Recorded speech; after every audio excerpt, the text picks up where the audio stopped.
সদস্য এবং দূর দূরান্ত থেকে আগত অতিথিবৃন্দ সবার প্রতি রইল আমার আন্তরিক শুভেচ্ছা ও সংগঠনের পক্ষ থেকে সালাম। আসসালামু আলাইকুম। আমাদের সংগঠনের মূল উদ্দেশ্য হচ্ছে মানুষকে সাহায্য করা, সেবা দেওয়া। হয়তো আমরা ব্যক্তিগতভাবেও মানুষকে সাহায্য সহযোগিতা করে থাকি, কিন্তু একটা মানুষ যখন অসহায় পড়ে দেখা যাচ্ছে যে আমার একার সাহায্যে তার যে কষ্টটা, সে যে জন্য আমাদের সাহায্য চায় সেটা অনেক সময় আমরা একা করতে পারি না। যদি আমরা সম্মিলিতভাবে সাহায্য করি তাহলে দেখা যাচ্ছে ওই মানুষের যে দুঃখটা, কষ্টটা, সেটা কিছু হলেও আমরা দূর করতে পারি।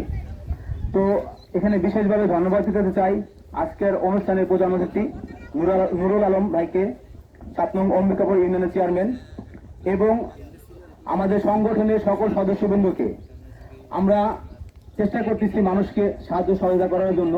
এখানে আমাদের ব্যক্তিগত কোনো উদ্দেশ্য নাই, আমরা সবসময় চেষ্টা করি মানুষকে সাহায্য সহায়তা করার জন্য। আজকেও আমরা করব। প্রধান অতিথি, বিশেষ অতিথি যে আমরা কিছু মাদ্রাসা স্টুডেন্ট আছে যারা এই মাদ্রাসা পড়ালেখা করে, তাদেরকে ঈদ সামগ্রী দিব এবং ভবিষ্যতে যেন আমরা আরো বড় করে মানুষকে সাহায্য সহায়তা করতে পারি। এই জন্য আজকের অনুষ্ঠানের সকলের কাছে আমি দোয়া চাচ্ছি।